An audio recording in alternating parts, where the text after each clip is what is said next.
L'orgueil matériel. Je me suis enrichi. Je suis riche, je n'ai besoin de rien.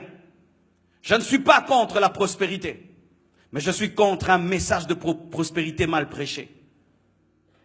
La prédication du message de la prospérité a amené une sécheresse spirituelle dans l'église américaine. Au point où aujourd'hui, c'est difficile même de prendre certains d'entre eux, leur dire, viens prêcher en Afrique, il va te coûter 100 000 $. Alors que lui s'est converti gratuitement. Il faut que tu vires dans son compte en banque 100 000 $ pour qu'il vienne donner une prédication. C'est de l'escroquerie. Tu auras une voiture, tu auras une maison. Oui, cela est important, mais cela n'est pas basique. La Bible dit, cherchez premièrement le royaume des cieux et sa justice, et le reste vous sera donné par-dessus.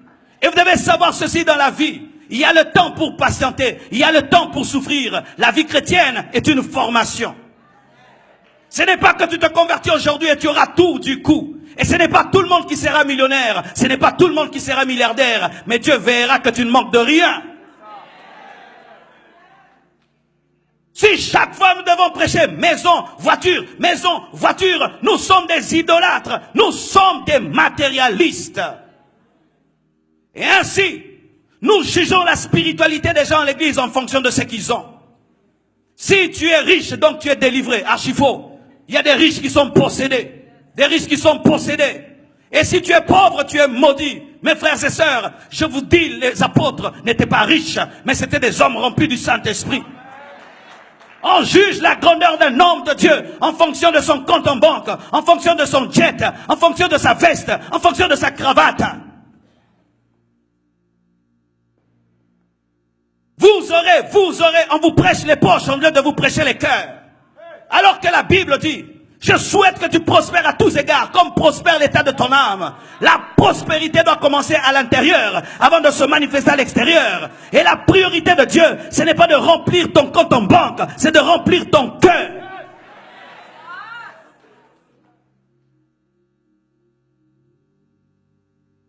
Les chairs sont en diamant, les chairs sont en or. La moquette a coûté 100 000 $. Tout ça c'est bien, mais ce n'est pas ça l'essentiel, car aucun temple ne sera enlevé. Nous devons plus bâtir vos vies que bâtir des temples.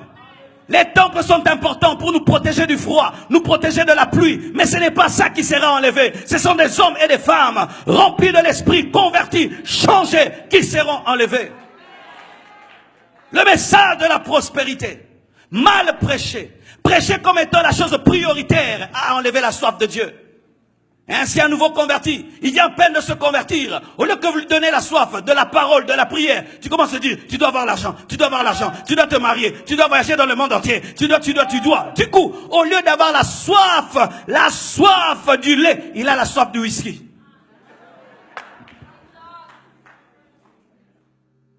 Béni soit Dieu, nous, pour les temps où nous nous sommes convertis. Pendant plus de 5 ans, tu n'entends même pas qu'on te parle que tu seras millionnaire. On te dit Jésus revient bientôt, Jésus revient bientôt, Jésus revient bientôt. Tu te sanctifies. Et puis un jour on dit, il peut aussi te rendre riche. Ah bon?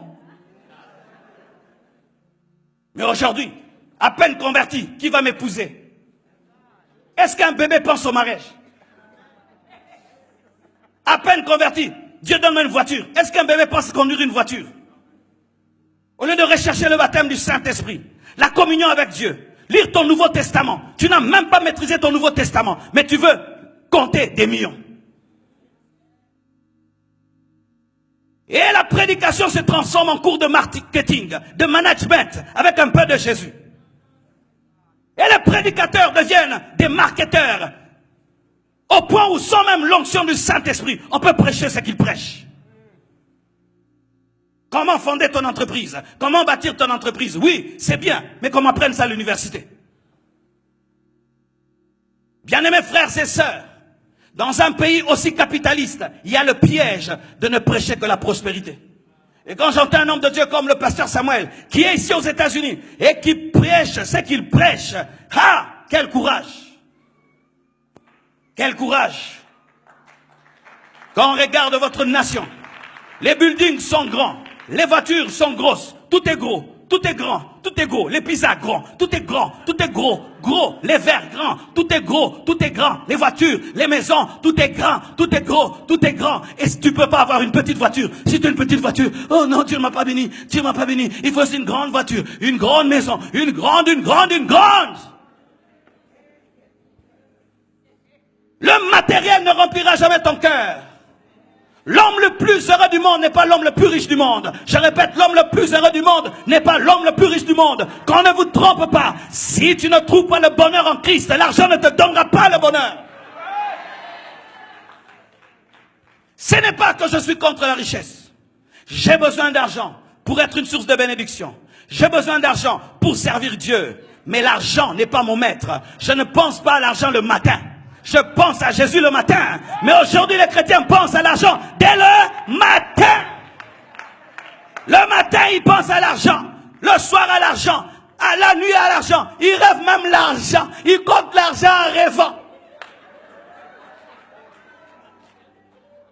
S'il pêche, il a la paix. Mais si on lui vole l'argent, il perd la paix. C'est ainsi que même dimanche, vous acceptez de travailler pour gagner plus. Vous qui travaillez dimanche pour gagner plus, vous êtes des cupides, vous êtes des cupides, vous êtes des idolâtres, vous êtes des cupides, vous êtes des cupides, et vous êtes des cupides, des cupides. Et vous manquez la foi. Lundi, tu n'étais pas à l'église. Mardi, tu n'étais pas à l'église. Jusqu'à samedi, c'était boulot. Et puis ton chef te dit, mais si tu travailles aussi dimanche, je t'ajoute un petit 500. C'est vrai, un petit 500? Ok. Pasteur, aujourd'hui, je ne saurais pas venir jouer à la batterie. Cupidité. Cherchant à posséder et à posséder encore. Alors que la Bible nous dit que la piété est source de gain avec contentement. Le contentement d'être prêché à nouveau dans l'église. C'est un message de la Bible. Se contenter. Se contenter.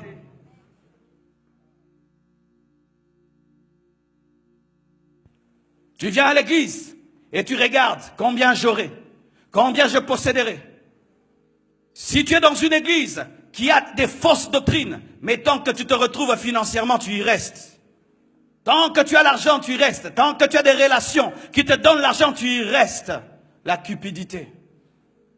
C'est ce qui fait qu'aujourd'hui, les jeunes prédicateurs pensent au ministère en termes d'argent, en termes de prospérité, en termes de veste, en termes de cravate. J'aimerais devenir pasteur. Pourquoi? Ça permet de bien s'habiller. Ça permet d'avoir des belles maisons. Ça permet d'avoir ceci, d'avoir cela. Frères et sœurs, si tu sers Dieu pour la veste, deviens seulement un sapeur.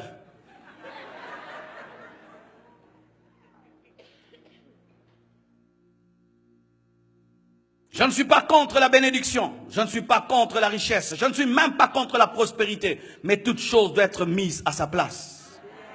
Quand ce que Dieu donne est mis avant Dieu, c'est une idole. Car lorsque tu aimes Isaac, plus que le Dieu d'Isaac, tu tombes dans l'idolâtrie. Lorsque nous prêchons les maisons, plus que l'enlèvement, c'est de l'idolâtrie. Lorsque nous prêchons les choses de ce monde, plus que le ciel, c'est de l'idolâtrie. Et c'est un évangile renversé.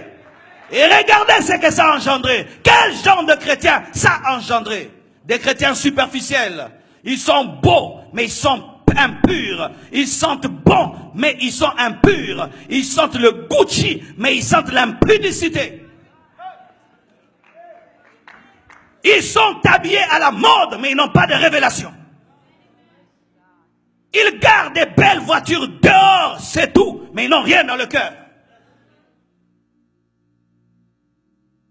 Non que je fais l'apologie de la pauvreté et qu'il faut être pauvre. Non, tu dois nourrir ta maison, tu dois payer les factures, mais tu dois d'abord chercher Dieu, d'abord, et le reste te sera donné par-dessus. Cherche Dieu d'abord, travaille, mais que l'argent ne devienne pas ton Dieu, ne devienne pas ton maître, mais soit ton serviteur, et tu es capable de t'enrichir, afin que tu deviennes une source de bénédiction pour plusieurs.